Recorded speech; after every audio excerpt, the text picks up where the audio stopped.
On December 27th, an article entitled "The Secret to Jewish Genius" was released.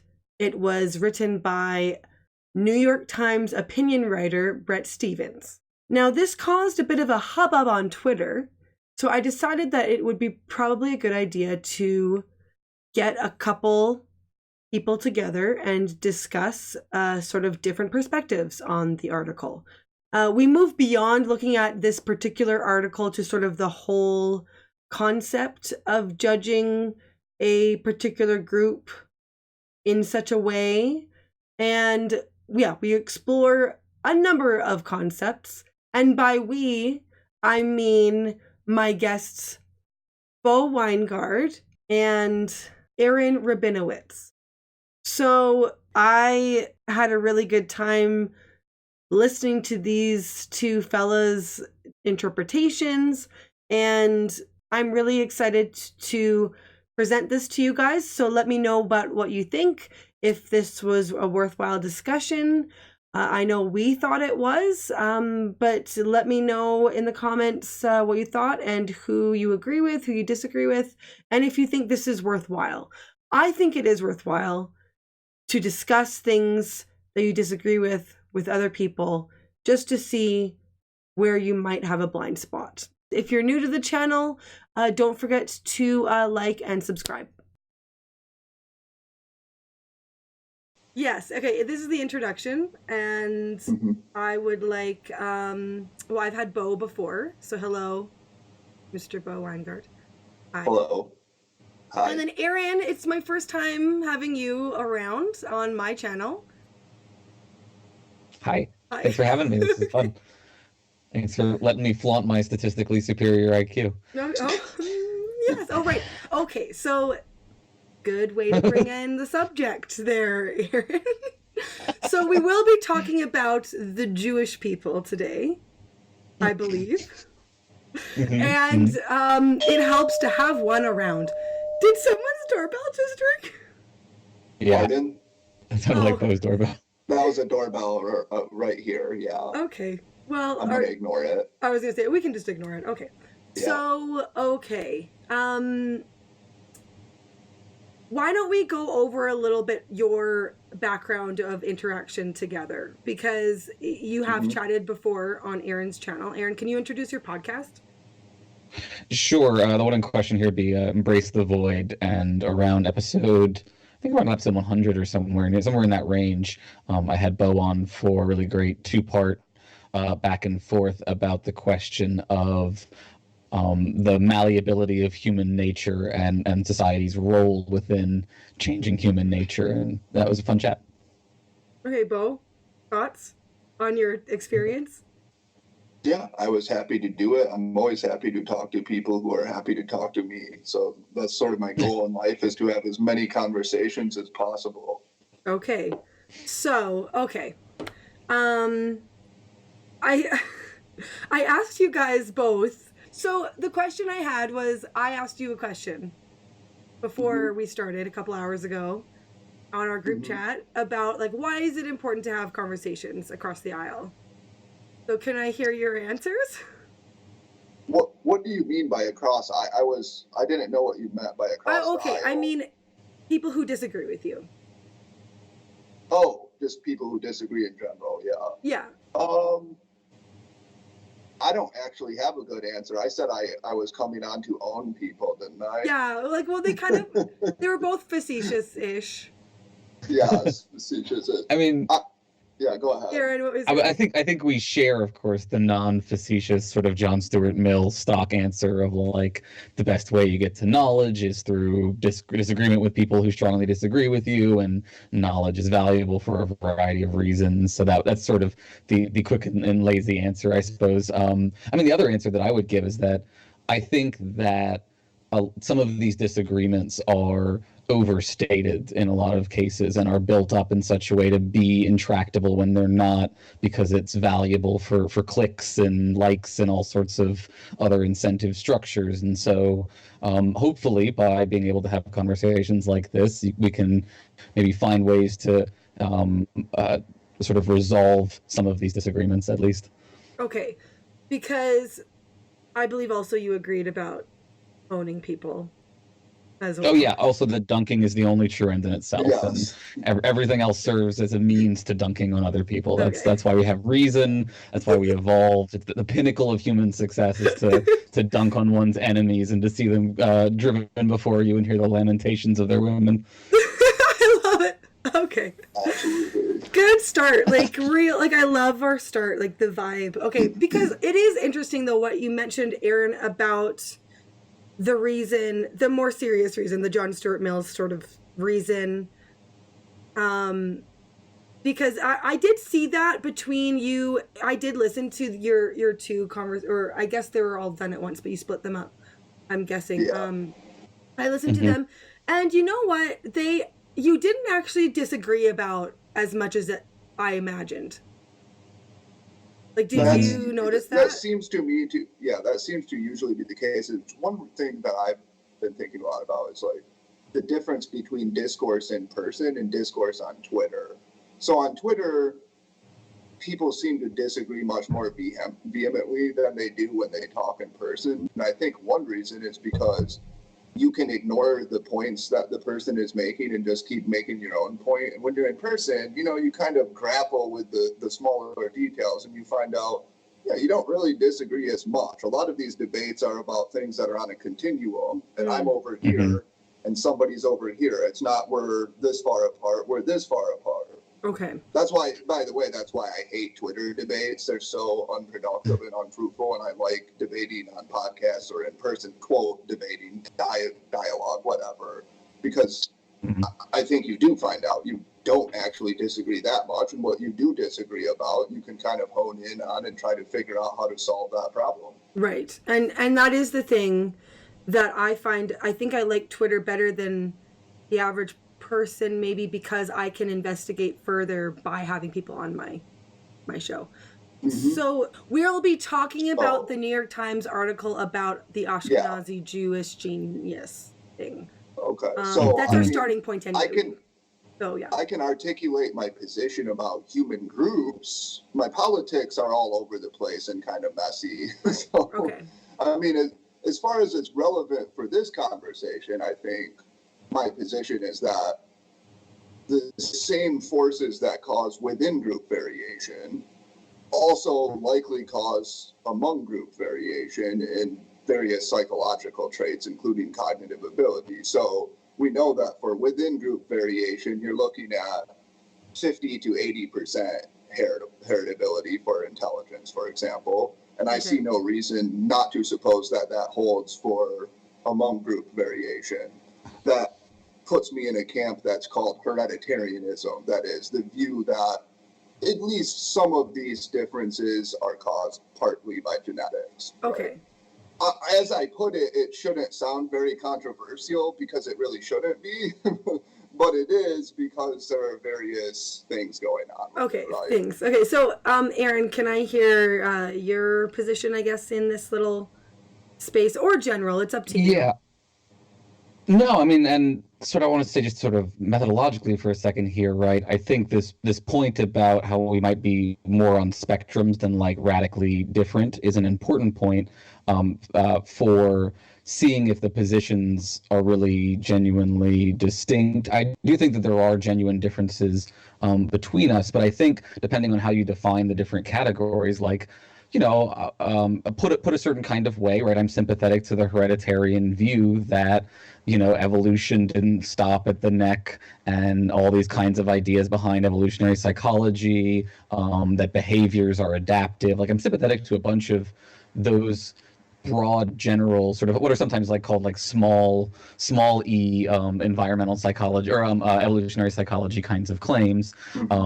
But I'm a little, I think, more skeptical of specific arguments within evolutionary psychology tying specific claims about specific differences within groups to certain causes. And also I think I generally take I'm more skeptical about their claims that this often leads to inferences prescriptive side of things, and like Bo said, his views are all over the map, but the folks that we're going to talk about today, their views are very much not all over the map and are pretty consistently within a conservative spectrum of ways that we should respond to this kind of information. So I do think it is important to work through problems on the descriptive side to debate the facts of the matter and whatnot. But I also want to say that I think it's important as part of this discussion that we talk about the role that these ideas have played in society and especially in the racial mythology that has gone on around different groups, because I think that knowledge is valuable as an end in itself, but a large amount of its value, I think, comes from its practical applications for human lives.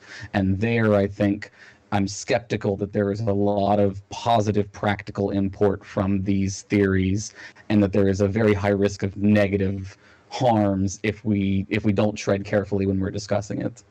Okay. So we're going to tread carefully. Sorry, that was a lot. No. So I was wondering if one of you would mind summarizing, because there's two pieces that I think we might touch on. The original New York Times article by Bret Stephens. Is that his name? Mm-hmm. Bret Stephens? Yes. Bedbug Stevens, yeah. Okay. Yep. And then I don't know that reference at all. It's an important cultural touchstone, actually, yeah. I feel like. Okay, so so I'm ignorant of it. Should we go into that? Okay. It's really not enlightening. Here's the long and short of it. Too long, don't read. Bret Stephens is a conservative reactionary columnist at the New York Times op-ed, and he has for a long time written a bunch of things to the tune of, liberals on campus are crybabies and need to toughen up and stuff like that. And one day, some nobody professor said that Bret Stephens is a bedbug, and Bret Stephens sort of freaked out and sent a message to his boss and did a bunch of stuff. And I think it's important because, again, I think there is a common trend amongst the people who often make use of this material, that they have this kind of conservative reactionary slant. I mean, I would object to calling Bret Stephens a reactionary. I think he's a pretty traditional conservative. But furthermore, to be clear about his article, he didn't argue that there were genetically caused IQ differences. And in fact, to the extent that he accepted IQ differences, he said they don't even matter. He said IQ actually obscures more than it illuminates. That's what was so perplexing to me about the controversy about his article. I mean, if he had said, first of all, if he had said it's genetically caused IQ differences, I don't think we should have had the controversy we did. But he didn't. He didn't even say that. So can we? I think it's worth actually discussing what's bad about Bret's article separate from the IQ science question, in the sense that, when I read the article, my first thought was, well, there's nothing here, in the sense that it's a non-article. It's the kind of thing you publish because you got a deadline. It feels to me that way, at least. Right? He doesn't, right? He's not making any controversial claims about anything in the article. Totally. Right? So, it's Bo, you agree? Totally boring. I agree that it was a completely insubstantial article. I read it last night, and I want to explain why. Very this is ending very abruptly. That's how it felt to me. Yeah, and so let me explain why I think it's very problematic. Is because he cites the Harpending Cochrane paper that I'm sure going to get to talking about here, and that if we're being honest, right, Harpending and I think Cochrane as well, but I can say for sure on Harpending is a white supremacist or a Western supremacist. He has descriptively, I'm not being pejorative here, descriptively what I would call racist views, and that's important. And Bret cites him without, I think, even knowing that, because likely Bret just Googled the first thing he found, and that paper is the thing that is, as far as I can tell, most cited on this subject. Charles Murray cites it in the material that Bo sent me as well when we were doing some back and forth getting ready for this. So I'm not surprised that he wasn't aware of that, but I do think it's important to understand that, if you get the background of the racial IQ as part of racist mythology, it's very what happens is people use that as a justification for violence. And what you got in Bret Stephens' article was some totally vapid musings about the reality of this fact, and then some totally vapid musings about the fact that a bunch of Jews have been getting killed recently in hate crimes, with no discussion of how those two things fit together historically. Right. That seems like a huge problem and like a big flaw in the thing. Like the New York Times should just never published the thing, much less not allowed him to include the Harpending article. But that's my take on why it's worth criticizing, even if it's pablum. Okay. So I will agree with the second part, which is that it was a pretty vacuous article. There wasn't really a lot in it. The attempt to explain Jewish achievement through a culture of debate struck me as radically implausible. I will, on the first part, I don't care what Harpending thought. I really don't. I care about the science. Harpending is dead. I don't know his views. I know that he said a few things that I definitely would not have supported, but I don't care. It doesn't matter. What matters is, are the arguments they laid out in their article plausible? That's the only thing I think we should care about. And the other thing that I don't understand is, so what if Bret Stephens cited somebody who had unsavory views? I just don't understand why that somehow okay, Aaron, I imagine you have feelings on citing people with unsavory views, maybe? Well, so I'm trying to explain why I think that this is an important context, and it's the reason is it's going to matter when we get to the prescriptive side of the debate in terms of what policies fall out of this position. And like, I think it's a little, honestly, and this is a problem that I see that comes up a lot, it's a little naive to say, you know, I only care about the science and not at all about the views, as if the views played no role in why this person pursued these particular hypotheses. So what? And why, and why that, well, let me explain, right? Because I'm in a second, I'm going to argue that Harpending and Cochrane's article is incredibly logically flawed in a variety of ways. And the reason it's flawed is because they're arguing towards a certain kind of motivation, it seems like to me, and it's worth understanding that, I mean, it's worth understanding that like science is often done in these complicated kind of ways. I think if you haven't heard it, for folks who are listening, if they haven't heard it, Ezra Klein and Sam Harris had a really great debate about Charles Murray after Sam Harris had Charles Murray on his show. And I think Ezra Klein very eloquently made this same kind of argument that like understanding these claims and why they're being made and the flaws within them requires understanding the social context in which they're being made. That's why I feel. That's fair enough. I find that whole project utterly unedifying. I just don't care. I mean, let's suppose that Harpending was a literal Nazi. The article could be perfectly reasonable or it could be false. The way that we know whether it's reasonable or whether it's not is we address the arguments in the article. Okay. And fair enough. I totally want to address the arguments. I think that's very important. Okay, I just want to explain why I think this. It might be a separate. Well, the reason that I care about this is the kind of stuff that. Pardon?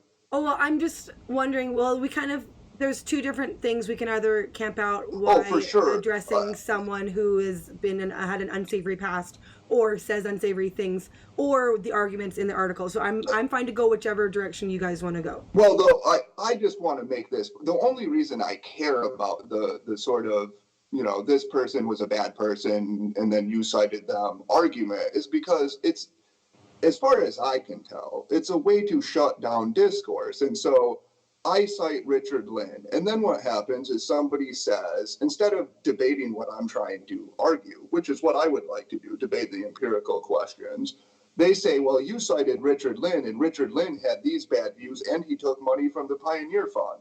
And then we're talking about Richard Lynn and whatever beliefs he happened to have instead of the actual theories, right? And this is what happened to Bret Stephens. He got scurrilously attacked because he cited this article, which, as Aaron said, he probably had no clue. My understanding from people who know Bret Stephens is that he read the Pinker article. Pinker wrote a New Republic article about the Cochrane, Hardy, and Harpending article, in which he said, look, it's reasonable. Here's how you would test these hypotheses. We don't know if it's true or not, but whatever. I think Stevens read that, and that's why he cited it, right? I don't understand why Stevens should be aware of the beliefs of every author he cites, right? Like, I've cited lots of people. I have no idea what their views are, you know? Well, so I think he's obligated as a writer to at least do a base minimum amount of research, and I don't think it would have taken much research for him to have figured these controversies out, and that they existed, and that there was this thing that he should at least consider in writing his paper. Now, I don't want to filibuster and prevent the discussion of the actual paper. I really do think that we should. And I agree with Bret. I agree with Bo that, like, sometimes people do use these things as ways to shut down the argument. I am not intending to use them that way. I think they have a very important use that should not be conflated with, we called someone a racist at the end of the conversation, right? So I think it would be good for us to discuss the actual paper. Okay. Yeah. Okay. So there's the Bret Stephens article, and then there's the one that Bo sent to the group chat with Charles Murray discussing very similar thing, but way more in depth. Right. Which it was so long I didn't finish it. I trust you two read it, but I read half of it. So you needed a Jew level IQ to get out of it, basically. Oh, alas, I have not. Okay, well, we'll see. We'll see at the end of this if that's true or not. So, okay. Let's start with Bret Stephens' arguments, if you would call them that. So I think I'm going to go, who spoke last? I'm going to go to Bo first, and then I'm going to let Aaron rebuttal. Well, are we talking about Bret Stephens now? Yes, his article. Like, what actually was in it?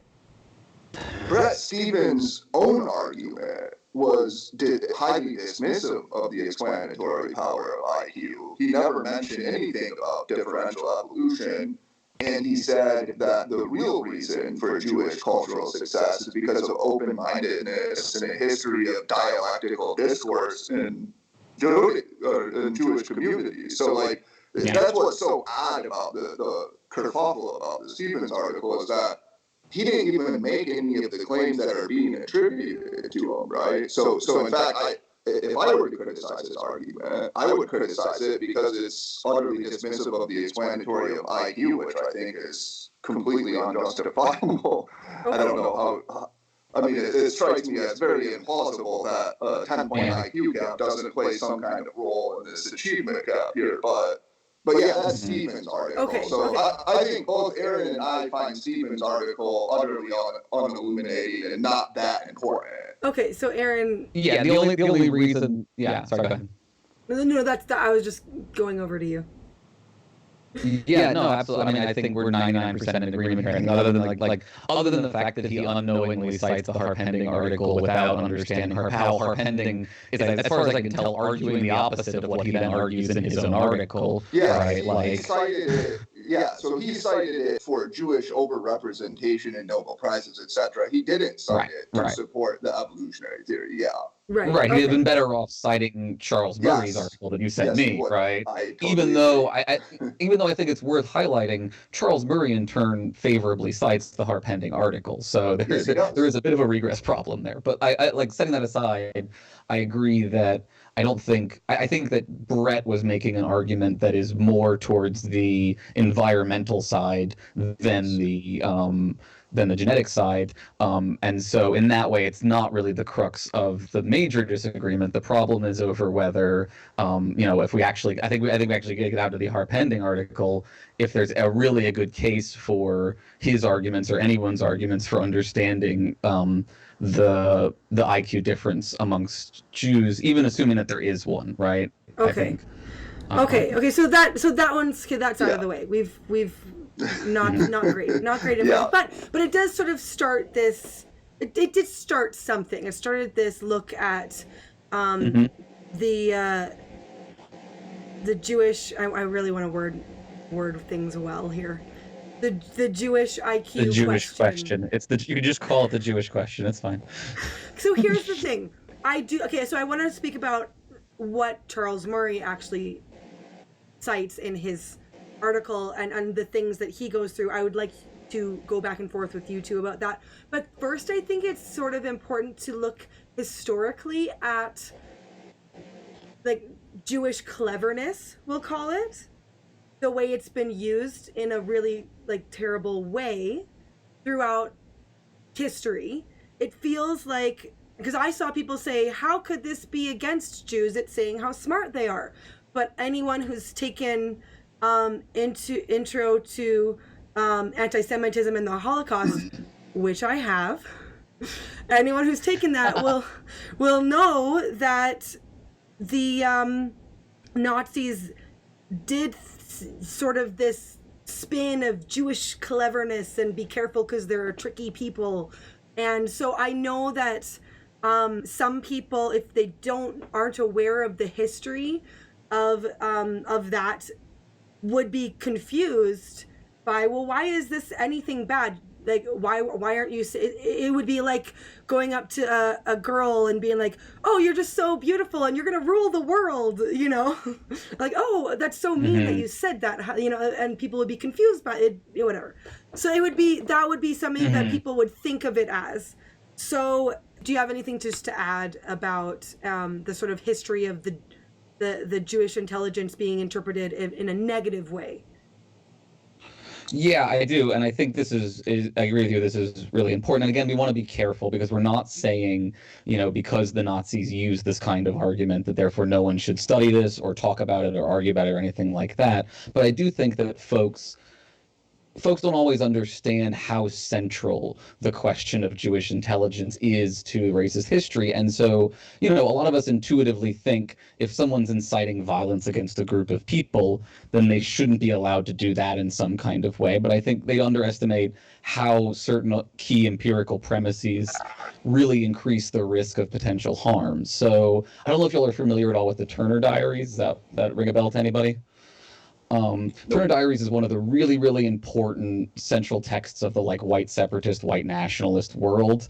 It's a story about, like a dystopian kind of America near future. It's overrun by liberals and atheists and people of color, and then there's a race war where the whites rise up and murder all these people in a day called the Day of the Rope. This is really central mythology for these very violent groups. And I don't know if y'all have been following the news, but recently the FBI broke up a major white nationalist ring that was potentially going to engage in violence in Virginia during the weapons, during the Second Amendment rally.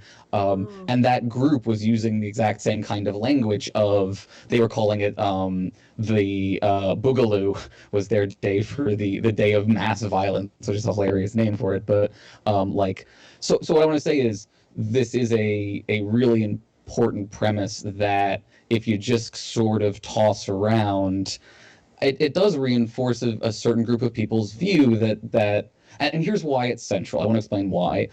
In their mythology, right, whites are being killed off and destroyed by minorities like blacks and Mexicans. But blacks and Mexicans are not smart enough, in their view, to win that war. So the only way they explain that they're losing that war is that the Jewish super intelligent mind control people behind the scenes are the ones orchestrating this destruction of the white race, essentially. And all of this is tied into the exact same history that folks like Harpending cite as the justification for increased Jewish intelligence, that Jews were involved in money lending, that they were involved in various legal and bureaucratic systems, and so were easy targets for people who are angry about their current status in life. Okay. So that's a tiny summary of a really big question, but okay. I think it's very important. So yeah.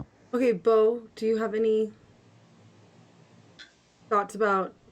And I know that Bo does think this is especially important because he cares about the facts, and I totally get that. I just do think that some people do care about understanding this, so I want to share. Yeah, I have nothing to add. Okay.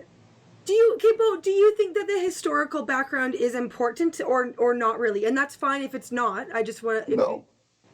I think that it's like tying environmentalist hypotheses to Stalinist Russia. You can do it, you can talk about, hey, look at all these environmentalist theories, and here's why they're dangerous, because communists use them for very bad purposes. I don't find it How about making that kind of argument, edifying. though? Yeah, But I'm not saying that, some person used this argument. I'm saying this idea is central for thousands, for a long, long time to this reoccurring myth. It's not like just the communists or something, or like if environmentalism had died off along with Russian communism, then the analogy would be a little more apt. What I'm saying is this is a key part of a certain worldview that poses an existential threat to real human beings. Does that mean we can't talk about it?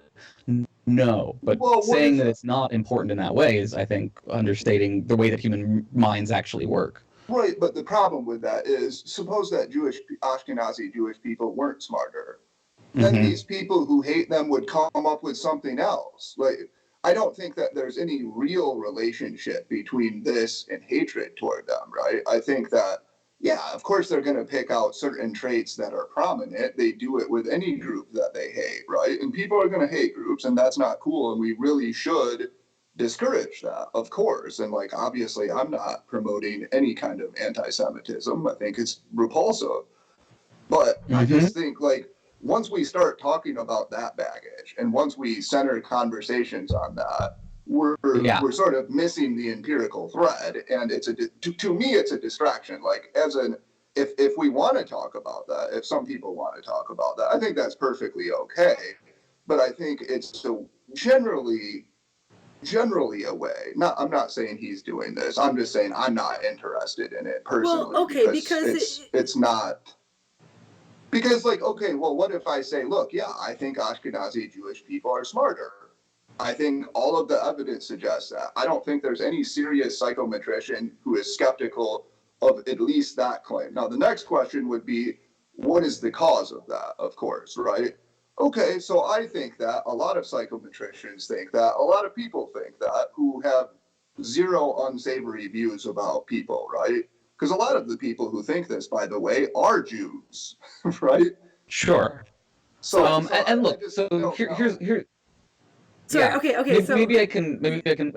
Yeah. I just keep interrupting. Sorry. No. Okay. Okay. I'm just gonna say my comment and then I'll pass it over to Aaron. So, to be clear, we look at things through our lens of study often, and so with Bo, you're looking at the sort of human variation lens, and Aaron, you're looking through the sort of ethicist, historical ethics end, I'm gonna say. And I think that might be why certain bits are more important than other bits that we could look at this picture. Does that make sense? Yeah, for sure. Yeah, I do think I think I can suggest some common ground here, though. I think Bo thinks that it's important to understand the true nature of IQ, and that knowledge is an end in itself, and worth pursuing. I think maybe. Am I wrong? Oh, I thought you were shaking your head. Yeah, I'm kind of a consequentialist about these things, so we could talk about that. So I don't. Okay, well that'll be interesting for the policy discussion, actually. But okay, here's what I'll say. I think it's valuable to know the true nature of reality, and if it's true that Jews have a higher IQ, it's worth knowing that and understanding why, as Bo says. Likewise, I think it's valuable to understand the nature of reality, and so it's worth understanding the role that those beliefs have played historically in a bunch of harm and violence towards people, because I think some of your listeners are probably want to know as much as they can about the world, and so this is just different kinds of context in which to understand these things. I don't think that this should overrule the desire to have this debate, and I think they're both pieces of knowledge that are worth knowing. Right. Is what I would say. Okay, so a lot of setup. Great, love having some setup. So I'm gonna look. I did a couple screenshots of the Murray piece that I thought would maybe be good to just read some stats, and then you guys can go between one another. Okay, so so he's talking about the when Jewish individuals were sort of allowed to participate in Western civilization fully in the 18th, 19th, and 20th centuries. So I'm like 1800s, 19th century. in the 20th century. I had to do that little historical jump. Gotta do the math. Yeah. I always have to do that. I understand. I don't know why I'm so bad at that. Okay, so let's just read this. So in Jewish representation in literature was 4 times the number one would expect, in music 5 times, in the visual arts 5 times, in biology 8 times, in chemistry 6 times, in physics 9 times, in mathematics 12 times, in philosophy 14 times. So that was very interesting to me. Anyway, that's sort of the question that I am coming at, like, oh, they are really represented in certain fields. And then I just read the historical sort of Murray's sort of laying down for his historical background for his paper. So when you first are starting this article, where, like, let's start there, I guess. So I guess I'm going to start with Bo, since you presented this article. Well, I mean, I guess to me what this boils down to is we have 2 questions. One question, well, I guess 3 questions. One is, why are Jewish people overrepresented in these areas? 2 is, do Jewish people have a higher IQ, specifically Ashkenazi Jewish people? And then 3 is, if they do, what's the cause of that, right? So I think that 1 is explained largely by IQ, 2 is indisputably correct, and then 3 is probably 50 to 80% genetic. That would be my sort of attitudes towards those. Now, I'm open to on the 3rd one. I think, I don't know the exact proportion.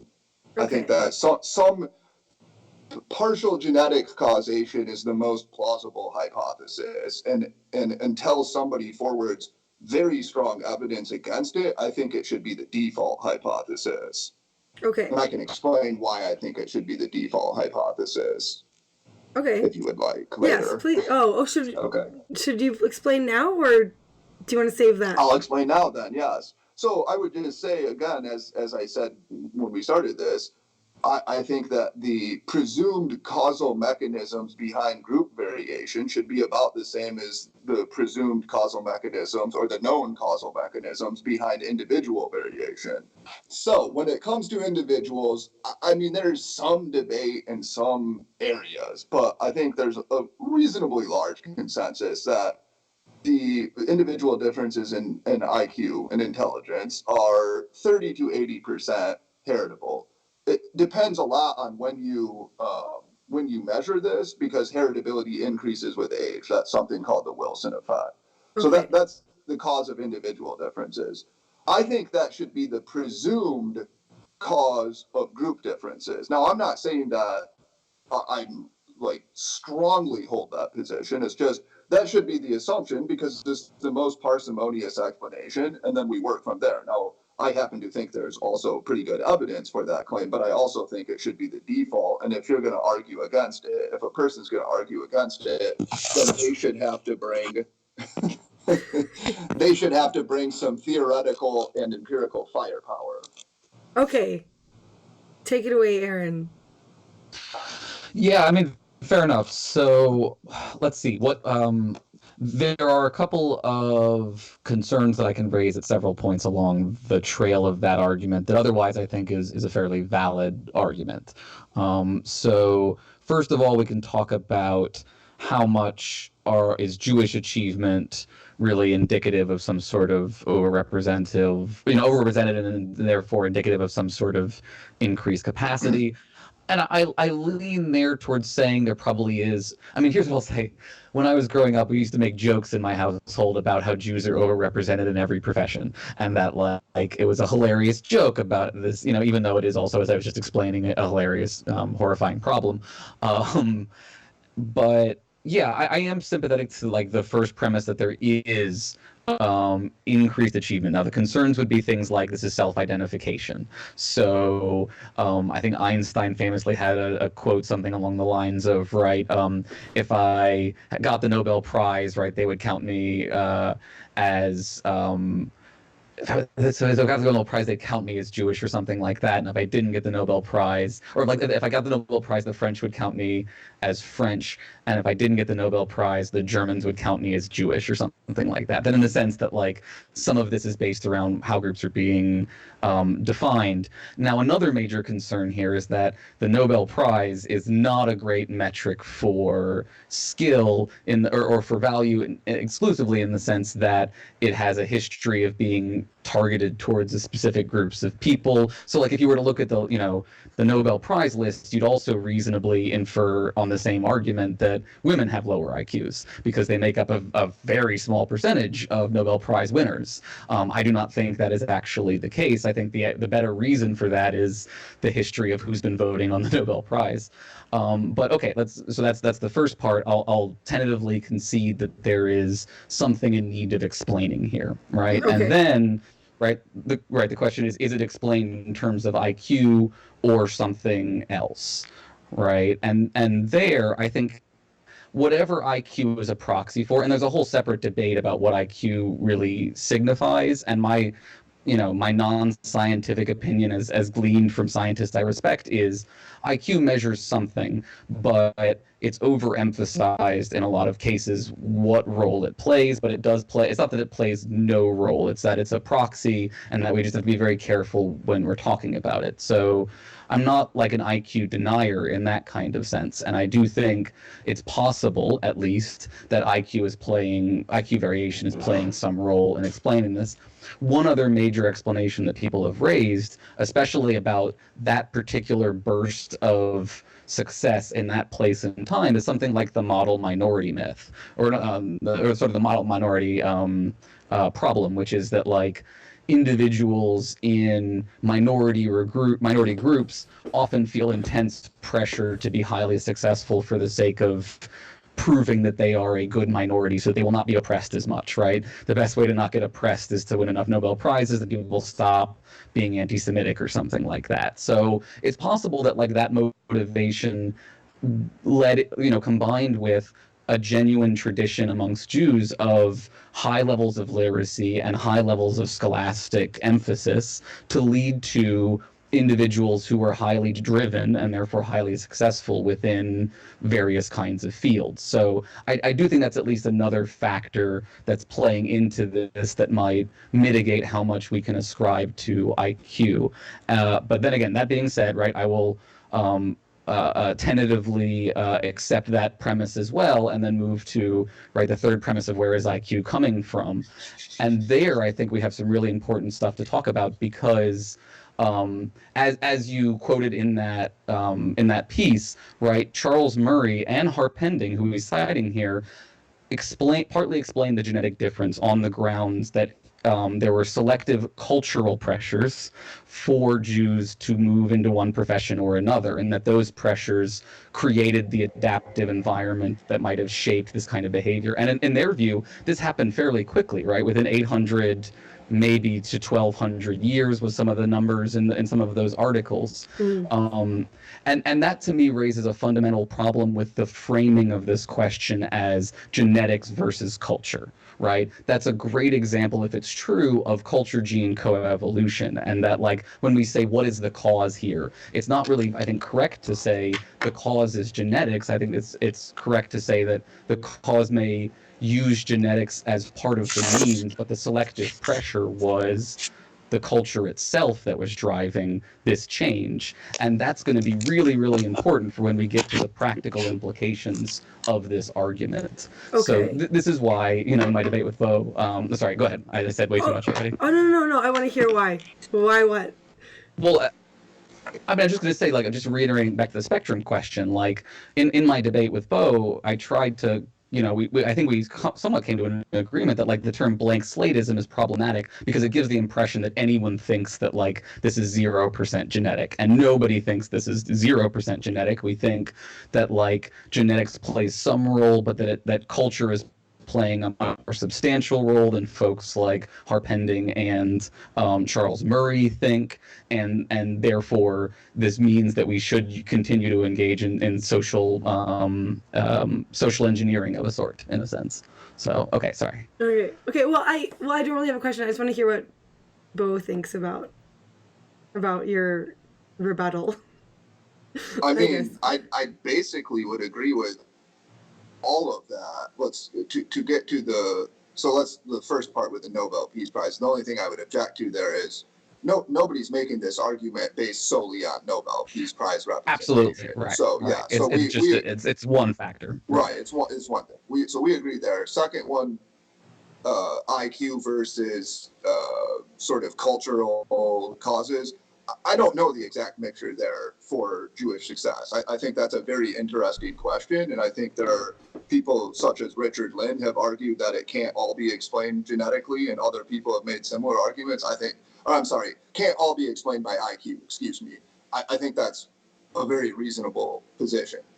The third one, I think what we have to make a distinction between causes now and causes throughout evolutionary history, because I agree gene cultural coevolution is really important, and so that's something that most researchers recently, especially researchers interested in human variation, really emphasize how important that is. So the question is, what proportion of the difference in some trait right now is caused by variation in genetics versus variation in the environment? Of course, in the real world, this isn't a dichotomy, but for uses, for sort of behavioral genetics, illuminating uses, like we want to understand what proportion of this variation in this trait is caused by differences in underlying genes, right? That's the question we're asking. So I think I agree with pretty much everything there.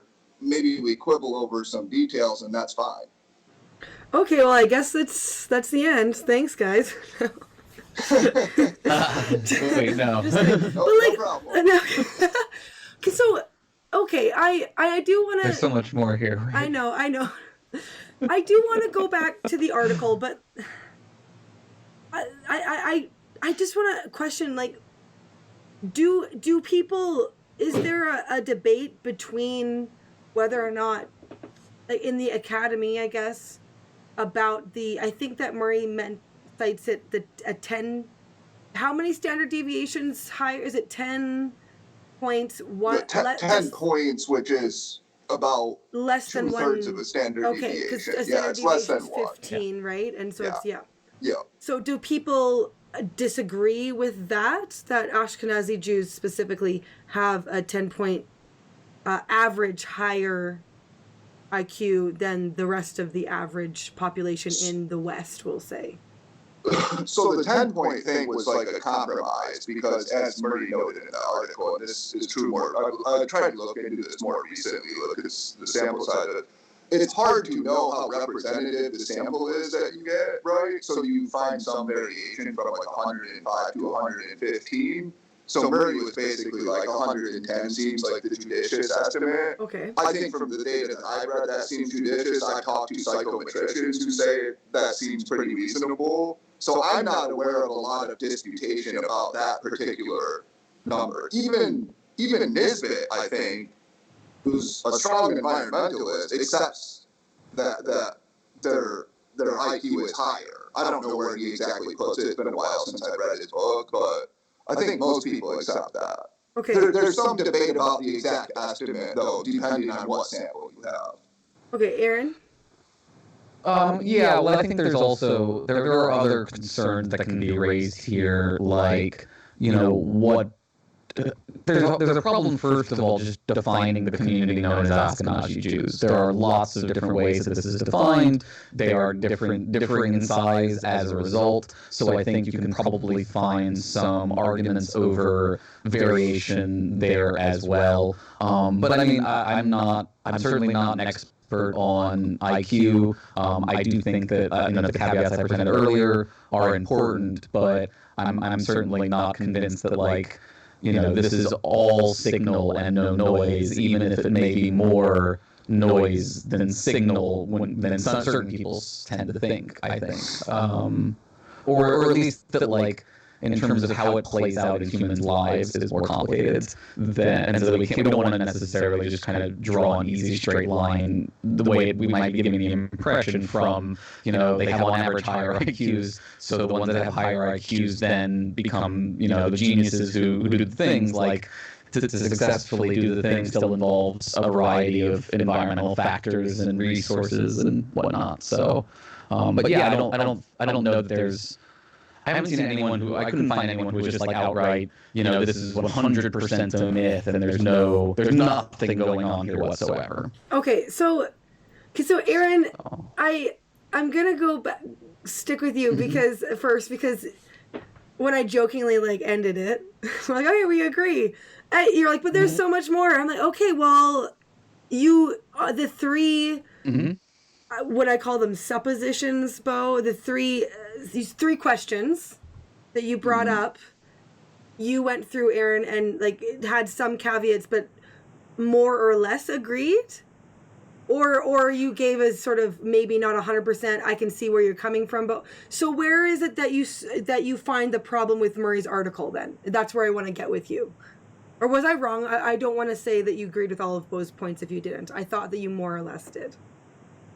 No, I mean, I think it's that we are closer because I think that Bo is not as close to Harpending and Murray. Okay. I think that, right, if we're talking about their views, I think they take a stronger view than Bo does about the historic underlying. And here's what I'll say. I think it's worth talking about the flaws within Harpending's actual paper and work that has been done since then that has raised concerns on question 3 about what the causes are for this difference.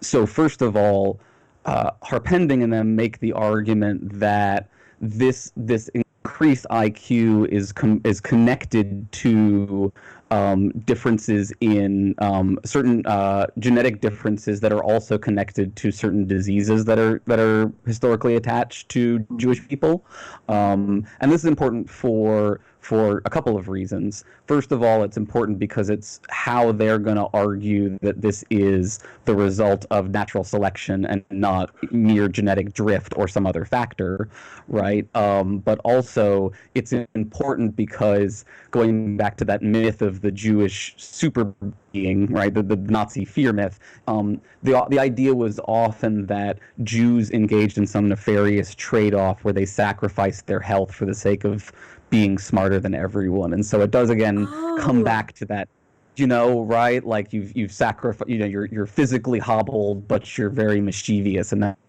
that's your adaptation, right? That's the limited energy that nature provided for you, kind of stuff. So I just wanted to throw that in there as an interesting side note. So they argue that it's the result of this natural selection that occurs during this period in which Jews are encouraged towards literacy. And it is historically absolutely true that Jewish people very early on made universal literacy a key part of their culture, and that had very serious implications throughout history for the roles that they played in a variety of societies. And I also want to put a note for men, right? Like, we haven't talked about the fact that there's a difference here between the selective pressures for Jewish men and Jewish women in terms of what is expected of them, and maybe that's worth talking about or not. I'm not sure, but the other thing worth bringing up here is that a lot of folks nowadays, as far as I can tell, think that the cause of Jewish disease is a bottlenecking founders effect kind of situation where Ashkenazi Jews, the original founders, had these diseases, and because it was a small population, they carried over consistently, right? You could plausibly at least argue that the IQ difference, if there is one, is also the result of a founder effect. That, like, the people who formed Judaism happen to be slightly, if they happen to be even slightly smarter on average in some kinds of, enough, and it was a small group, that could produce a founding effect that was then, I think, generally speaking, reinforced by their cultures of literacy and stuff like that. So I guess what I think that is important to say there is that we may agree that there's a difference while still being doubtful that it's the result of genetic natural selection in the way that the Harpending article actually lays out. So that's just a fallacy or a logical jump in their argument, I think. Is that fair, Bo? Did I not cheat too much there? Yeah, no, that seems fair to me. I mean, I think the thing with the Cochrane article, I'm just going to say Cochrane because he's the first author. Sure. And Handy is the other one who no one ever talks about, right? Is it the Murray one? Hardy. Is it? Oh, we're not talking about the Charles Murray one. No, we're talking about we're talking about the Cochrane-Hardy Harpending article. So, okay. Yeah, so which Murray is citing repeatedly for a lot of these claims. Murray disagrees with some of what they argued. So I think sure. I think one has to distinguish between is it true and is it a well-argued article that deserves to be read. So like I don't actually agree with I think I'm skeptical of their hypothesis, the Cochrane hypothesis. At least insofar as it posits that there's heterozygotic advantage in Jewish people or pleiotropic antagonism or antagonistic pleiotropy. That is to say, they're arguing that if you have one allele here, right, like Gaucher's disease or Tay-Sachs, these are lipid lipid storage problems, diseases related that Jewish people tend to have, Ashkenazi Jewish people have. Their argument is there's a heterozygotic advantage, so that if you have one of those alleles, you might be a little bit smarter, but if you have both, it might lead to one of these diseases. Or there's another thing that could be antagonistic pleiotropy. That is to say, genes have multiple effects, right? So if you have one gene, it might affect, who knows, 10 things or whatever. And so one argument here is like, well, maybe what these genes do is you're smarter on average, but also you have certain health disorders at the same time. So it causes one thing that's positive, one thing that we would perceive as negative. I'm more sympathetic. No, we could think about the bottleneck argument. I think that's reasonable. I'm also sympathetic to just a more straightforward polygenic selection argument. That is to say, it's just selection on multiple alleles over time. And I don't know my understanding from the Dunkel article and from people I've talked to is that nobody's really tested the Cochrane model. That is to say, there's an easy way to test this. You take siblings, and then you look at the ones who have the allele versus the ones that don't, and then you ask which one's smarter on average. That would be one way to test heterozygotic advantage. My understanding is that nobody's tested that. So I don't buy that part of the Cochrane article, although I could be persuaded of it. But what I think is important is it's still a really good article. It's a really interesting article. And I mean, what happens in science is people forward ideas, they make a strong argument for them. So in this case, they made the argument for their natural selection claim, and sometimes they're wrong. And that's fine. It stimulated a lot of thought. People thought it was interesting, and it maybe it's wrong, maybe it's not. But I don't think that it's like pernicious or something because of the hypotheses. Aaron, do you think it's pernicious? Well, so if they were doing it merely because they solely cared about the question, then no. Right, and I guess I will still say, right, I will defend to the death their right to do this particular paper, right, and to publish this particular paper. If we're asking, what are the moral implications though of a paper like this, I do think then we have to go back to looking at it in the context of Cochrane and Harpending's other work, their antagonism towards liberal social justice perspectives, their views about other groups besides Jewish groups like blacks that are not nearly so glowing or positive, and that like it can be part of something very pernicious. And I do think that I didn't get to read as much up on Cochrane as on Harpending, since he was the one that got the most focus in the subsequent fallout. But like, I think there's a reason that like the Southern Poverty Law Center has an article about him, and I think that the stuff that he argued for is problematic, and I think that some of the stuff that Cochrane argues for is similarly problematic, and it causes harm. And so, but I totally agree with Bo in every other point, in the sense that like the purpose of science is to present hypotheses, and then people argue about those hypotheses, and some of them get disproven, and it doesn't make a bad paper. Like, if a paper was bad just because it was wrong, 99% of philosophy would be bad, right? Okay. 99% of science would be bad, but that's not the way it works, right? So, but it is the separate social question, yeah. So that's the thing about us. By us, I'm the lay. I represent the laity here, like us lay people. So, and I'm also I fall in the centrist category. So I am often open to hearing different sides. And when Bo presents it let's look at the research and let's look at the paper and what does this paper state and what is the, hypothesis and do they prove their hypothesis? It sounds so reasonable because I see where you're going with that. It's just like, let's just look at the science. But then, Aaron, when you bring up the social implications, it muddies it. And I know that Bo's like, yeah, so don't do that. Let's just look at the science. But it's hard for us lay people because I don't really know what to focus on then. Like, do you know what I mean? Well, I mean, I think one problem with the harm arguments is that they're empirical claims themselves. People make these claims that it's just harmful or it could be harmful or it could be dangerous. That's an empirical claim. Right? It's not self-evident that it's harmful to understand the cause of group differences. I don't find that self-evident at all. In fact, I find it likely harmful to ignore or promulgate wrong hypotheses about group differences. And so that's, I mean, there are two separate debates, of course, here. Yeah. One is like, what's the harm or whatever of this? And I can get into that one. But another one is, what's the science? And the reason I care is because of this. People like me, and I'm not like a huge victim here, but people like me, we get attacked ferociously. I have a Rational Wiki page, which will basically make it so I'm unhireable, right? Okay. I mean, like, we find it kind of silly, and it is kind of funny. I look at it and I'm like, that's kind of funny. But I won't be able to get hired again, probably, because somebody will search me in a job committee, and they'll find that. And it's already cost me. People at Alabama, professors, wouldn't even meet with me. Well, this is the kind of stuff that happens when we start making these kinds of accusations about people. And that's why I care about that. It's not just for me. It's for other people I know also.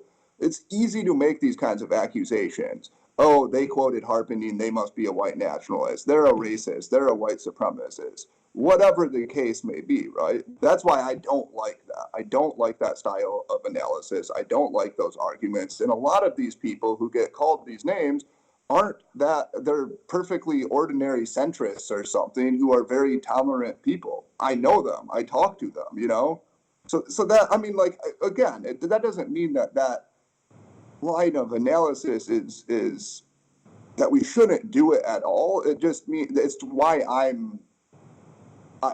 dislike it, right. Because I see it gets used as an arm, a weapon to injure people's reputations who are studying topics people don't like. Okay, Aaron. Yeah, I'm definitely sympathetic to that, and I do think that this is really, really complicated, right? Because there is a descriptive way to call someone a racist, where we just mean they believe there are different groups and that those groups have different abilities, and that those differences can be described in systematic kinds of ways, right? And then there is the morally laden part of that, where that then turns into how we should treat different kinds of groups. And I do agree that folks often assume that people are making that jump when they aren't necessarily. And I think part of that is because of the history that I talked about earlier of people making that jump so consistently that people come to mistakenly assume that jump is necessary when it's not, right? So, for example, Bo could agree with all of the stuff that he's been talking about, and still also maybe agree with me that we should have a really strong social safety net, that like education should be available and ubiquitous, and that like we should be trying to turn everyone into the Jews in a non-creepy eugenics kind of way, right? Like, not only could I agree with you, I do agree with you. Right, and I suspect that you do, and that's why I think it's good, and I hope that you as a science comm communicator individual in this field can be an alternative to folks like Murray, who really doesn't believe that and believes the exact opposite based on the same evidence. I agree with that, but let's be fair to Murray here, because I think, like, look, Murray has a position about the world. He tends to be more libertarian, and like, I think he thinks that's the moral position. He makes arguments. For sure he does. I disagree with him. I don't agree with him. Right? I'm much more sympathetic even to Bernie Sanders style democratic socialism. But I think Murray is forwarding what he thinks is the most moral political vision, and I see no reason to judge him for that. I would try to argue with him on certain things, right? But I don't think there's anything pernicious about his political agenda. I think he's wrong. Well, what I would say is I think he sincerely believes something that's wrong and harmful, right? Like Well, okay, he's not trying to cause harm, but he does cause harm, and that plays an important role in my moral consideration. I'm not, like I have a moral luck view. I think that he's doing it as a result of bad luck in his own part, and so like I'm not gonna call him the devil. But I'm going to continue to strongly argue that his views are morally problematic because they cause substantial harm to people. But I also wanted to. Oh, did we lose Bo? No, I'm here, right? Your picture just went off for a second on my end, so I could forget that's it. But I wanted to go back to your question of the harms, because one harm that I am concerned about is the social harm of undermining the social safety net, or deciding that Black people can't be philosophers because they don't have high enough IQs, which is something that historically has been a real problem within philosophy departments, for example. But another concern is the way that the model minority myth can be a negative impact on individuals within those groups, that they are held to an absurd kind of standard that harms their life. There's talk about this within the Asian community as well as within the Jewish community. So, if we're talking about, if the question is just why would simply holding a belief cause someone harm, right? One way that it can cause someone harm is that by simply holding that belief, you are then subjected to certain kinds of standards and expectations, and I shouldn't say necessary, right? You can always have a different cultural approach to it, and that's totally fair. And this is why, again, I will 100% say people should study this if it's of interest to them, and they should be very thoughtful when they talk about it to the public, because people can easily misunderstand it. But they should absolutely talk about it to the public, and the public shouldn't just burn them at the stake for being racists. But the society should sort of expect a substantial conversation about what comes after this, because I genuinely think that very little actually follows from this in terms of social implications one way or the other, right? If it's true, if everything you said about the Jews is sort of, sophisticated version of it is basically true, again, what it means is we should be trying to get universal literacy so that everyone's IQ is, over the next couple of hundred years, being improved by those kinds of selective pressures. And if that's where people want to take this kind of argument, then I'm more on board with that than somebody who takes the opposite descriptive view. Somebody who takes the same descriptive view as me, but takes the opposite prescriptive view. I will much happier, break bread with someone who says help people who are lower on this spectrum than someone who says there is no spectrum and we shouldn't help people. Okay. Yeah. So may I comment to that? So I think I almost agree with everything there. So good, but.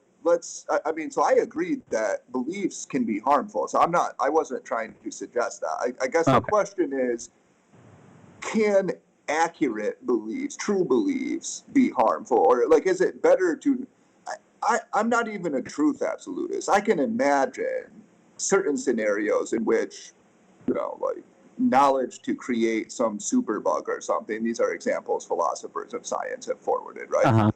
I find them persuasive. I think I'm a little bit more skeptical that there are things in theoretical science versus applied science that are harmful, but even there I could be persuaded. But on this issue, I think I totally agree with you that nothing straightforward follows from the descriptive part, except for, and this is one thing that I do think is important, that does follow.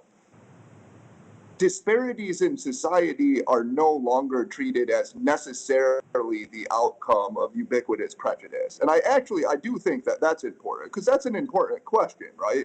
And there are people who maintain sincerely that the reason that certain groups perform better and certain groups perform worse is because of ubiquitous prejudice. Well, that's a really harmful theory if it's wrong. Okay. Because it suggests something about how flawed our society is, and it undermines certain values in our society.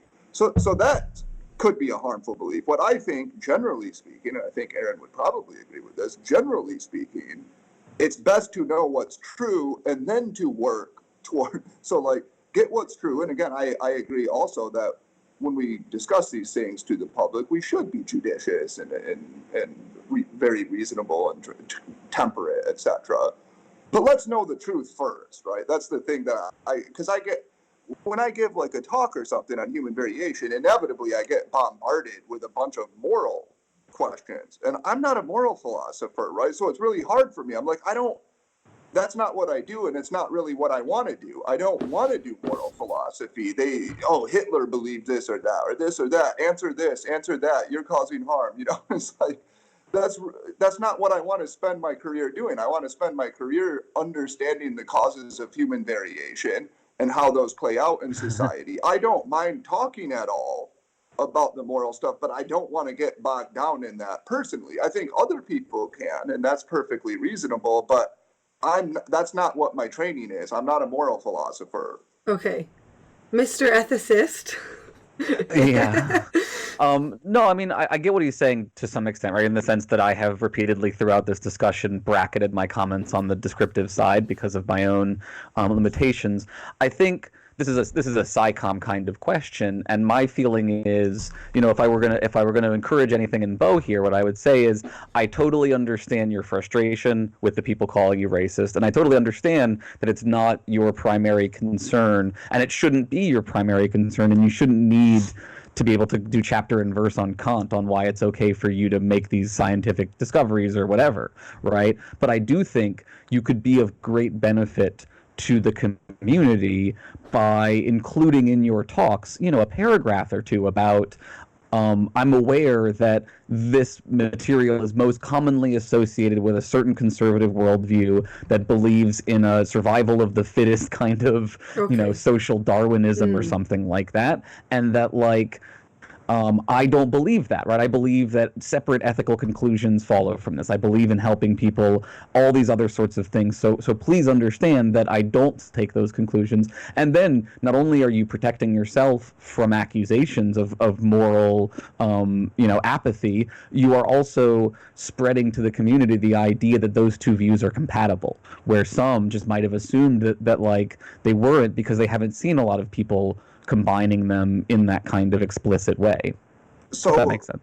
I have a complicated attitude toward that view because one thing I don't like to do is I don't like to suggest that somehow if I were a conservative economically, that would be bad or something. So I don't like to do a preface. Here, let me preface my talk by saying I share the same political beliefs you do. I don't really like that. It shouldn't matter that what's what my being political said? views are. That's what I mean. If not so much preface as anticipate objections would be the way that I would put it, right? But it shouldn't matter. But it does matter. I understand you want to live in a world where it doesn't, but it does. Okay, this talk. I'm the laity, guys. I have a degree in Christian studies, and so I'm not an academic. I just have a bachelor's degree. And I prefaced with, okay, let's look at the history of the implications of speaking about Jewish intelligence. Just because I thought it'd be good to cover my butt. Because I thought it'd be good to show that we're not looking at it from that way in case anyone has where's this going? Even though Aaron is Jewish, but still.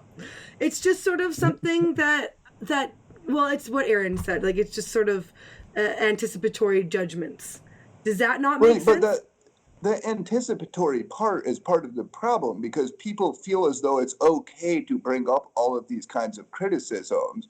Whereas if you forward an entirely environmental hypothesis, to the extent that people forward those, but let's just pretend that I did, people don't accuse you of nefarious beliefs and you don't have to apologize for it, right? And that's kind of my concern here is I forward a partially genetic cause for something, and then I have to spend time talking about the morality of it and making sure to distinguish myself from those other quote unquote bad people.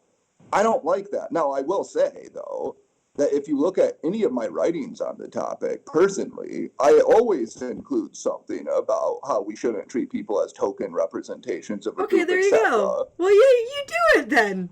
Right, but I think we can do that in like a paragraph instead of like, I don't... But that's what Eric said. He said couple of paragraphs. That's what I was saying, a paragraph. If you don't want to do two paragraphs, just do one. That's fine. Yeah. I mean, I will note that you know, Charles Murray, in the article that we keep referencing, this Jewish Genius article, in like the second paragraph, he says, both history and the contemporary revival of anti-Semitism in Europe make it easy to understand the reasons for that reluctance. So like, you know, I do think this is an important framing, and it's valuable, and so yeah, okay. Okay, so that being said, I do wonder, it does seem like, I mean, the article that even started all this wasn't even, like we said, with Bret Stephens, wasn't that great of an article, but it really just caused so much trouble online. I mean, in the Twitter sphere anyway, but I'm sure, you know, in other spaces, that I'm going to echo a bit of what Bo was saying. Well, why can't we just study things? Why does it have to be controversial? Well, so here's first of all something that I will say, right? Bret Stephens has made a career, recently at least, of deliberately controversial material. So, right, you know, he's going for clicks in a certain kind of way. Okay. And also, I think it's a little overstated how controversial this article actually was here in the course of our discussion, in the sense that, like, there was a day or two of people making jokes about Bret Stephens, but as far as I know, there was not a substantial uptick in people, you know, demanding his head or something, or demanding his job, any more than there was before for, like, his environmental, you know, his climate change denial, or his other, you know, stupid articles of various sorts, or his bed bug behavior. Like, I don't think that, you know, he was the victim of a horrible cancel culture in some kind of way. So there were conversations that were sort of it was the catalyst for a lot of high energy or high stakes, I guess, conversations. Well, to be clear, the New York Times edited his article and they issued a prefatory statement to it. So, like, to clarify they removed the Harpending source, and they explained that he had known when he cited Harpending that he is in fact a white nationalist. So, like, but again, like, they didn't retract the article, right? They didn't fire him. The entire article. Well, I guess Twitter conversations aren't a call for, you know, his head or anything, but... Well, he was but here's what I found particularly depressing about this, and every time I see this, it makes me very depressed for our intellectual culture. There were New York Times writers who were accusing him of promoting eugenics. Right. I mean, I can find the tweets. I have a number of them saved, and it's just like, this is childish discourse. Like, he said nothing at all that was related to eugenics. The reason that people use that term now is simply to besmirch people's reputations. Like, look, if you don't like Bret Stephens, I don't have a problem with that. I don't know him. I know people who do, and they like him. I think he's a perfectly decent person, probably, but I'm not sure about that. I read his articles, and yes, sometimes he's purposely provocative. But I don't actually think he was being purposely provocative in this article. I just think he made a mistake. He didn't understand what would happen to him. He broached... Well, no, he didn't understand that he was citing a white nationalist who is pro-eugenicist. Is the problem, right? Like, the reason that people said that he was... Real. We're background to this. I mean, like, well, because you're like, well, why did everyone suddenly jump on Bret Stephens as being a eugenicist? And the answer is not. The answer is not just because he wrote some milquetoast article about Jewish IQ. The answer is that he wrote it while citing a famous white nationalist eugenicist. So, like, you know, and like, there is a way to read what he is saying there that encourages some version of that kind of view through cultural changes. And here's the other. Hold on, let me say one thing else here though. Like, this is the kind of thing that I always saying to an ethicist, right? Eugenics gets a bad rap. Right? Well, so did Bo has said that too. Well, I don't, yeah. He's not allowed to say it because he'll get canceled, but I'm allowed to say it. Okay. Yeah. Well, here's what I will say, right? the fundamental principle behind eugenics, before you get into the horrors that it has been used for historically, is the idea that society and science should be used to help improve human quality of life by helping improving human beings in a variety of ways. And from that perspective, right, almost everyone, I think, agrees with this. Like, I think almost everyone is that kind of eugenicist. Yes. So I think that is an important, and this is where I'm trying to help throw out here, because I don't want people to be calling him names quite so much on the Facebooks and the Twitters. And they can call me names, that's fine. But here's a question, though. This is what I think is really important, and one thing that depresses me on these issues. I think we should be charitable to people. And I don't think there's a charitable way to read Bret Stephens' article as in any way endorsing eugenics. I think it's furthermore, Henry Harpending's dead. We have a smattering of quotes from him that I wouldn't endorse, but I don't think encompass the entirety of the human being of Henry Harpending. So I don't know enough about him to comment, but I would say, I think we should be charitable to people. And what I saw with Bret Stephens' article was almost willful uncharitableness, like just terrible. And this has happened to me before as well, and I'm sure it's happened to a lot of people, where you write something or you say something and people turn it into the worst thing that they can imagine. Yeah. And they're not even trying to engage with you. They're not trying to understand, well, gee, Bret Stephens is probably a normal human who loves his wife. He wants the world to be a good place. He thinks he's promoting the right ideas, and he wrote an article, and he thought it was a good article, and people are calling him a phrenologist and a eugenicist all of a sudden. I mean, I think to me, that's just disappointing and depressing. And look, I think we bear some responsibility for our rhetoric. Of course we do. On the other hand, I think we should encourage people to be charitable instead of sort of defending their hyperbolic reactions to things. I 100% agree that we should be more charitable, and I think that the incentive structures on the internet are completely 100% stacked against that, like 99%, like all the time. So I do think that is a huge problem. Now, I will point out, right, that asking for charitability in the name of Bret Stephens, a guy who responded to a nobody professor calling him a bedbug by like trying to get the guy fired for anti-Semitism, which is super ironic. Sure. Right, Yes. Super ironic in this conversation too, right? Yes. Like, you know, he shouldn't be going around accusing anyone of. For that. No, you certainly did not. I'm not saying you did. I'm just saying that it's a pretty. Him, in fact, I thought that was a really bad thing to do. Right. Yeah, I totally agree with you. And so here's one other thing that I'll add about. I'll speak for my own tribe here on this one, or my own community, in the sense of, you know, the SJWs who tend to overreact sometimes, right?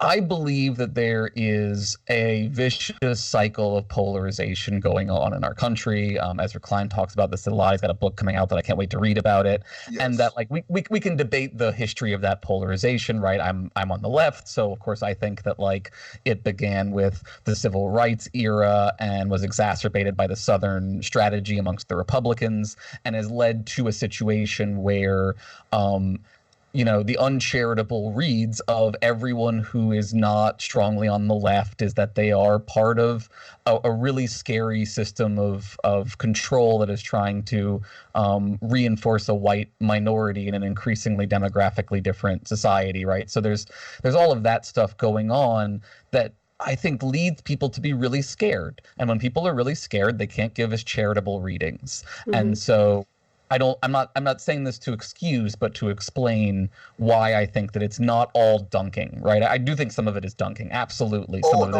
agree with you. Yeah. Yeah, I agree that I think it's fear on both sides. So I think it's fear on the side of what you might call the sort of what is the ascendance versus the what are the coalitions? Brownman called them. The ascendant coalition versus the more old conservative, whatever. Anyway, this conservative coalition, they're truly and legitimately afraid that the country is changing in an irreversible direction that they don't like, right? So I agree with you. There's legitimate fear on both sides. So Well, I would argue some question is more legitimate than others, but yes, I do think that there is genuine fear on both that sides, explains right? your Right. political There's a position fear. versus- There's fear Yeah. everywhere. There's Yeah. there's Yeah, earnest there's fear fear. on both sides, So right? the question is like, how do we handle that, right? Like that's the hard thing. Is like, well, look, do I think that everybody? I think that the people who were saying that about Bret Stephens, a lot of them were legitimately afraid, and they thought that Bret Stephens' article was like somehow hearkening back to these absolutely deleterious policies. That's why I think it's so important to teach people the difference between facts and values, and to teach them not perhaps to encounter these things as existential threats when most of the time they're not. I mean, are there some racists who forward these ideas? Of course there are. And they should be denounced, and I have no problem doing that. Most of the people I know in this community, and I'm saying community of people who are hereditarians, because we feel as though we're a community in the sense that we're often alienated and attacked, etc. Persecuted. Yeah, we have persecution complex. It's making you smarter, though, so it's okay, right? Yeah, yeah, that's right. I mean, I know just decent human beings, right? That's the thing. It's just like, and it's hard to convey that, because what I see when somebody starts mobbing somebody, whether it's Stevens or Noah Carl or whoever it is who's getting mobbed, they tend to dehumanize that person, and they just attack them, and they don't even think about the fact that they're a human being, right? And that works on both sides, by the way. It definitely, I think both sides are equally guilty of this, and it's very unfortunate, and that's why I just like to take that stuff mostly out of empirical conversations, because that stuff, we're never going to agree on how harmful is it, I don't think, because I think we have different views about what's going on in society. Okay. Yeah. Go ahead. I have another direction I wanted to ask you guys about anti-Semitism versus anti-Zionism, but did you want to comment on? Oh, sure. Low-hanging fruit. Go for it. Just a little bit at the end. I mean, that's actually an interesting one, though, because that's an area where I see the right has certain political correctness about criticizing Israel. I find it interesting. It seems like Ilhan Omar, for example, gets just absolutely massacred by many conservatives about this. And I'm just like, this is the same kind of stuff that you would criticize if the left were doing it. If the left were criticizing people for saying things that Ilhan Omar said, I think that conservatives would be angry about it, but they participate in this. And I think it's because, on average, conservatives have a much more favorable view toward Israel. Yeah. That's on this is such a complicated topic. It is the Holy Land, you guys. It's the Holy Land. Well, so here's a couple of things, right? First of all, I think the reason Omar gets so much death threats is because she's a Muslim talking about this in particular. Yeah, so that's true. It's a pretty important part in this. Now, speaking from, and I guess I should be fully forthcoming, right? I'm only half Jewish, so I'm only half superior. Wait, was it your mother or your father? Because that father, which means I'm not technically, according to some traditions. Yeah, but I got the genetics from the male side, which means I got the IQ genetics, right? Because that comes from study. Okay. So it's horrible. If you can direct all cancellings towards me, it's fine. So here I'm going to say a bunch of things that'll get me in trouble. Okay. You can certainly be upset with the state of Israel for a variety of reasons without being anti-Semitic. And a lot of times legitimate criticism of Israel is shot down like rockets as being anti-Semitic, when it is in fact legitimate criticism of a variety of their behaviors with regard to the settlements and Palestinians and things like that. And the reason, for anyone who's curious, why this is flipped in this way and why the conservatives are so pro-Israel is actually because they have eschatological concerns. Yeah. They want to set up the state of Israel in such a way that it brings about Jesus. They want to bring the end of times. So that's why they're so fixated on that. And then, of course, you have like the classic neoconservative goals of controlling the Middle East and then being a partner in that particular process. So those are the two probably the main reasons. Whereas, of course, on the left, you see more concern for the Palestinians because, if you believe stuff like Haidt's views, right? Liberals tend to be more concerned with harm and fairness rather than authority or loyalty or something like that. So I think that's probably why you do see a breakdown there. But they are, I think, fully distinguishable. Though it is really important that, like, the protocols of the elders of Zion, the conspiracy propaganda material that is one of another, like the Turner Diaries is another classic piece of white nationalist mythology, again, sort of ties all of this together as part of a grand scheme by Jews to control the world. So on the other hand, right, like, illegitimate concerns about Israel lead to things like Israel being blamed for 9/11, right? So there's a lot of stuff going on here. Yeah, I agree. I completely agree that there are some criticisms of Israel that are clearly propelled by anti-Semitism. I think it is important to make the distinction between, because some of the most fervent critics of Israel, I'm thinking of Norman Finkelstein and Noam Chomsky, are Jewish people, right? Mm-hmm. So there are lots of, I used to read about this topic a lot back in the day, but I haven't kept up with the topic lately, and so I'm nowhere near an expert on it. I do think that there are plenty of legitimate criticisms of Israel that are not anti-Semitic, and I think that our discourse suffers if we start to blame those criticisms on anti-Semitism. Right. I think that's unfortunate. Right. And we should also add in here that we don't want to conflate, right, anti-Semitism as a conservative only problem. It is I think it is a more existentially threatening problem on the right because of, like, the white nationalist group that I mentioned earlier that got broken up, who are actively trying to plot violence. But there is not white nationalism. There is anti-Semitism on the left too, in a variety of kinds of forms. It was a big factor in the recent British election, for example. So I don't want to pretend that it's not something that the left doesn't deal with, just like every other kind of racism, right? Like the same problem with the false idea that, like, racism against blacks was only prevalent in the South or something like that, right? It wasn't, and that doesn't mean that the war wasn't caused by slavery in large part, but we shouldn't ignore that, like, the North, a lot of people didn't have really great views of black people either. Right. Yeah, and a lot of that had to do with more economic reasons. So okay, I think I might be kind of like at a spot where I don't have any more questions. I wrote some things down, but is there anything that we didn't cover so far that we wanted to cover?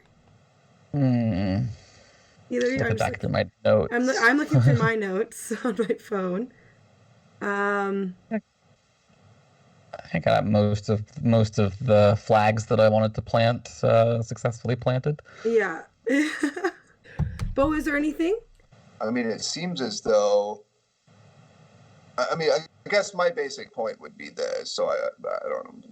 You can say I think I'm just closing statements. Myself. Yeah, but I'm personally more interested in the empirical question. I think the empirical question is a very fascinating one about human variation. And it's a weird thing that sometimes you get accused of having a fetish, and a race IQ fetish, some people call it, which strikes me as odd because it's such an interesting question to me. And I think that we should approach these things with the best evidence available, the best theory available, and then be cautious and judicious about it. And what I don't like to see is inflammatory accusations being thrown around, such as the ones that were thrown at Bret Stephens, although I understand if people have hostile views toward him for other reasons. And the more that people can have conversations about this, the better. I have a lot of friends who are very liberal and who either privately agree with me or who disagree with me. And both of them are edifying because they debate me about it. And they don't think that I'm doing some nefarious program here and that other people who are interested in this, they don't think they are either. They just try to debate it and to understand it. And I think that's the best way to move forward. And I think that's true on this one. And I guess I would just say that I was really depressed, and I have been for a while since this incident occurred. It's really been disappointing to me about the state of discourse. And I've just kind of stepped back on Twitter. I'm just like, I'm just sad about it.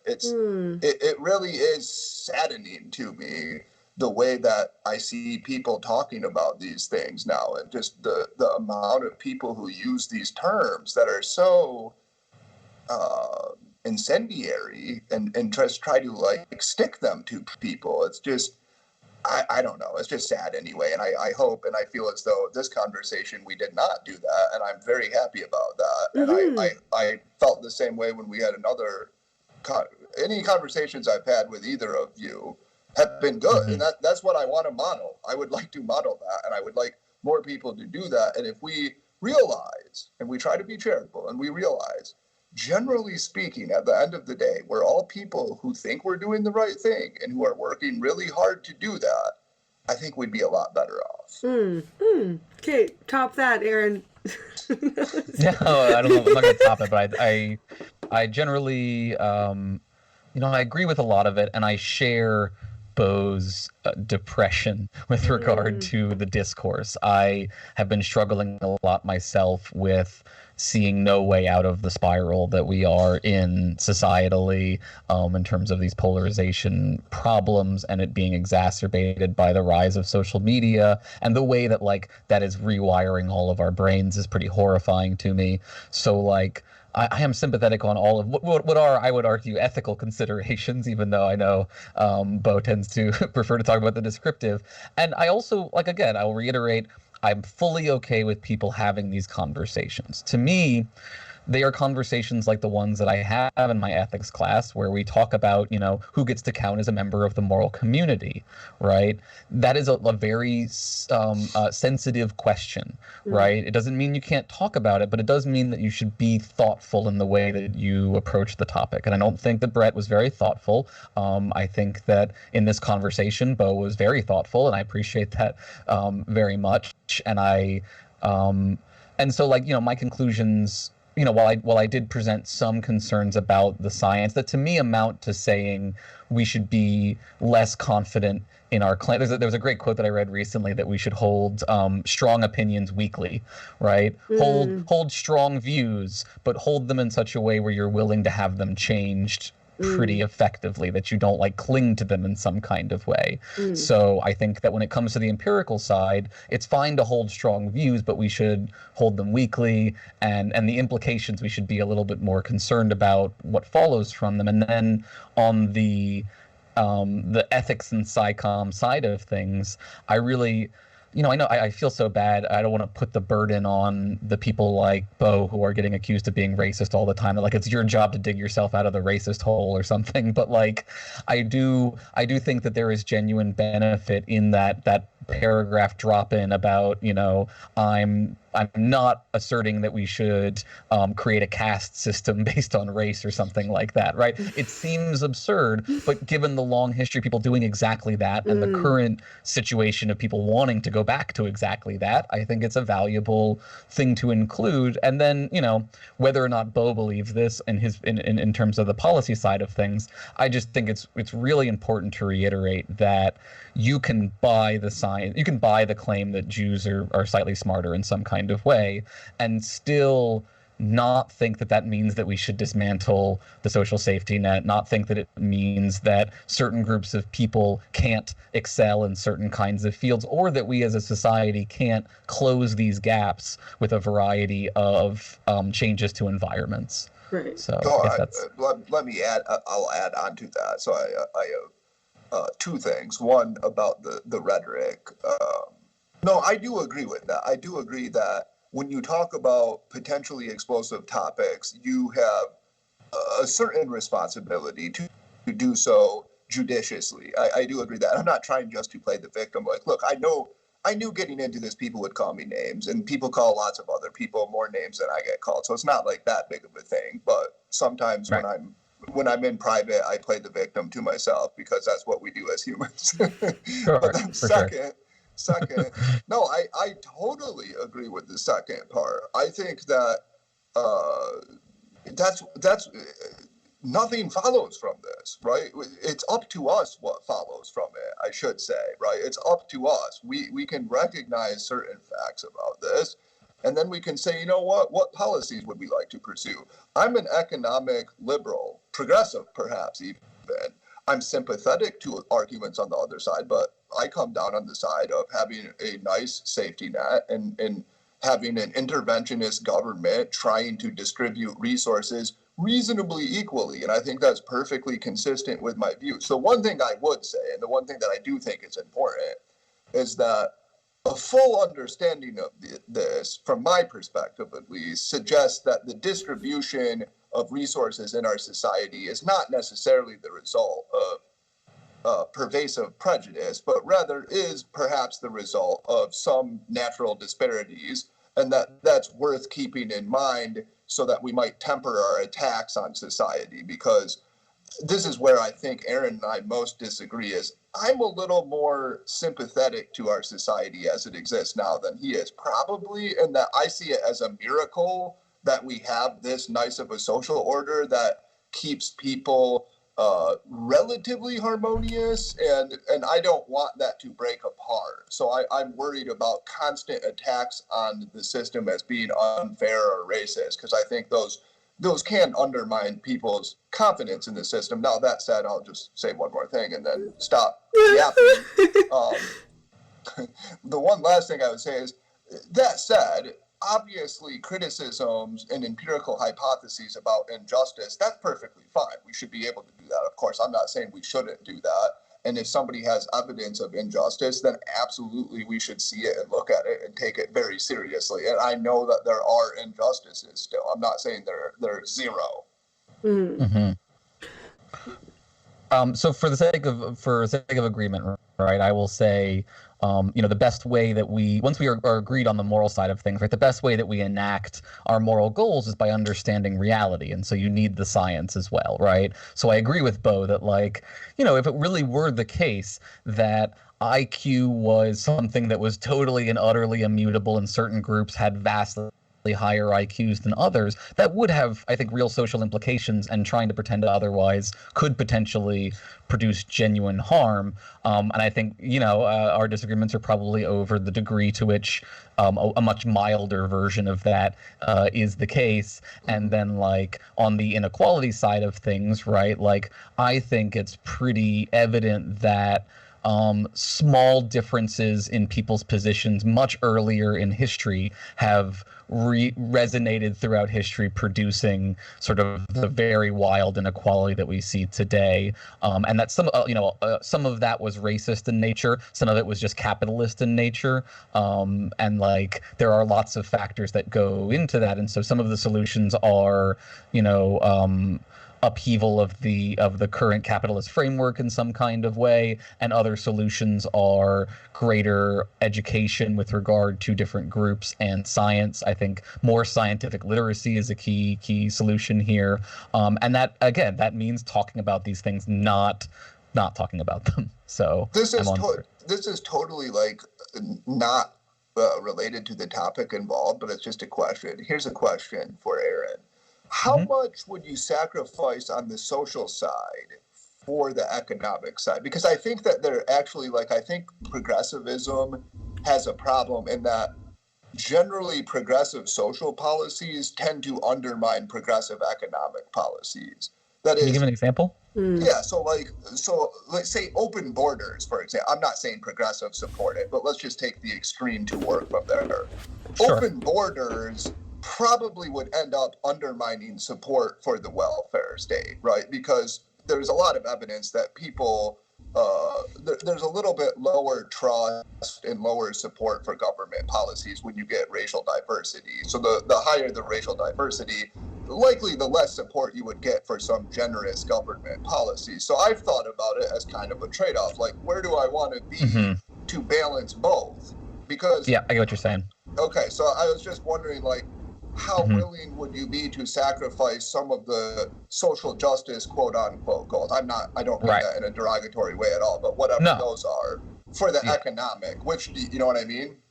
Yeah, well, it's an ethical trade-off kind of question, right? And you're talking about, for me, you're talking about competing ethical goods to some extent. Now, I mean, I would quibble a little bit about the mechanism of collapse, whether it would be, racial insecurity about diversity, or whether it would just be the case that like so many people would come pouring in or something like that the system couldn't handle it. There's a whole bunch of it. We could have a whole separate empirical debate about immigration, but I'll take X hypothesis that there is a conflict here because I think there probably is one, right? There probably is a fact of the matter that for our system to function, we do need some sort of control over our immigration system, and we can't have like radically open borders or something like that. And in that kind of situation, I think it's okay to say, we're going to aim for the most fair but somewhat limited system of immigration that we can have, that like we were going to overhaul it so that it's better towards the individuals who are trying to get in. We're going to be better about asylum seekers and refugees and things like that, while still saying, we're not going to have radically open borders or something. Now, of course, the solution to that, like you could have radically open borders as long as you first solve the problem of global inequality, right? Like, I do think. Okay, guys, we're 2 hours in. Well, but what I'm saying is, right, this is not like there are certain ethical problems that are irreducible, right? There's a conflict between liberty and freedom within a society that I think can't be solved by solving some other X factor, right?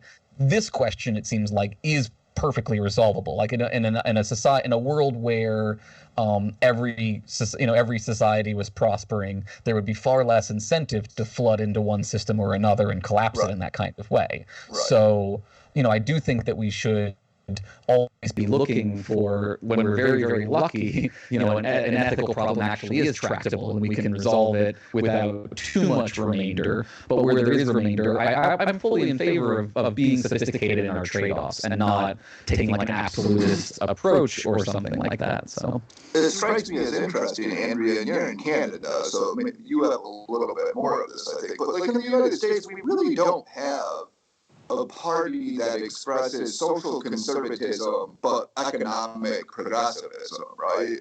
And it just seems like, now I'm biased because my views generally take me in that direction, although I could be wrong about it, my politics fluctuate or whatever. But I've just been fascinated by why isn't there like more of a party that expresses those interests, because it seems like a perfectly coherent framework. Like, I care about stability, and I think economic inequality undermines stability. Right. I think people get resentful and bitter, and that's a problem. Yeah, we don't really have that what you described. In the individual provinces, they have their own, like there's something called the Alberta Party that is very small, and I always give them my vote. But they're sort of that, I don't know if they're more economically versus fiscally versus socially. I don't know where they're centrist. Like, they're just centrist is what they are, which is what I am. And so I always try to give them my support. No one else does. So yeah, I feel like it's not that attractive to people because they like extremes. People like extremes. Well, I would say, according to the Democratic primary polls, the Democratic Party is the party you're describing, in the sense that, like, Joe Biden could very well be the nominee. And I think Joe Biden represents a kind of moderate social conservatism combined with populist ethical progressivism. He's not out there fighting the culture war about trans rights and that sort of thing, right? He's out there talking about getting people back to work. And there were, like, a bunch of people, Andrew Sullivan, I think, was one of them, who, like, after Boris won, like, essentially made the same claim that, like, they think that the party of the future, right, is this. part of the reason that it hasn't arisen in America is because third parties get screwed over in our system, and it's just not a good system for those kind of parties. What happened to the Whigs? They were the third party for a bit, right? When Abraham Lincoln was? Yeah, that was before the Republicans, though. Once the right, and they turned into the Republicans and that. Yeah, I'm like, bring back the Whigs! No. Here's also what I'll say, right? Like the reason people aren't headed in that direction is because on the right, much of their resources comes from wealthy donors who have a vested incentive and not that economic system. Whereas on the left, right, a lot of their energy comes from a system that involves far left on the social side of things. So like there's less than zero incentives. So like maybe there's a hypothetical group of people like you out there, but there's just no way to formulate that party. Just as like I feel like there's no way to like in a reasonable system, the Democrats and the Republicans would be chunked into like 2 or 3 parties each. Right. You'd have a far more leftist party. You'd have a middle left party, and the same thing on the right. But the moderate right party has gone the way of the dodo, right? And the far right party has dominated. Did they? No, the Tea Party is far right. The Tea Party was absolutely far right, culturally as well. I mean, these were the same folks who were saying that like. Obama is a secret Muslim, and like there's probably a strong connection between those folks turning into Trump supporters in a variety of ways. So a lot of the arguments were about economic issues, but I think there's a lot of good evidence that's come out that like the animus behind it was more racial and cultural in nature. Yeah, I think it was more cultural. Okay. Yeah. Okay, well, I think we're going in another direction, fellas. We were. Which is fine. I don't think I'm at the Joe Rogan 3-hour podcast status yet. I hear you. I totally understand. So I'm just gonna... we can do this forever. We can chat after, but I'm just gonna... Can we say a farewell to our audience here? Yes. Thanks, guys, for coming on the Hot Podcast. I appreciate it. Thanks for hanging out. Yep.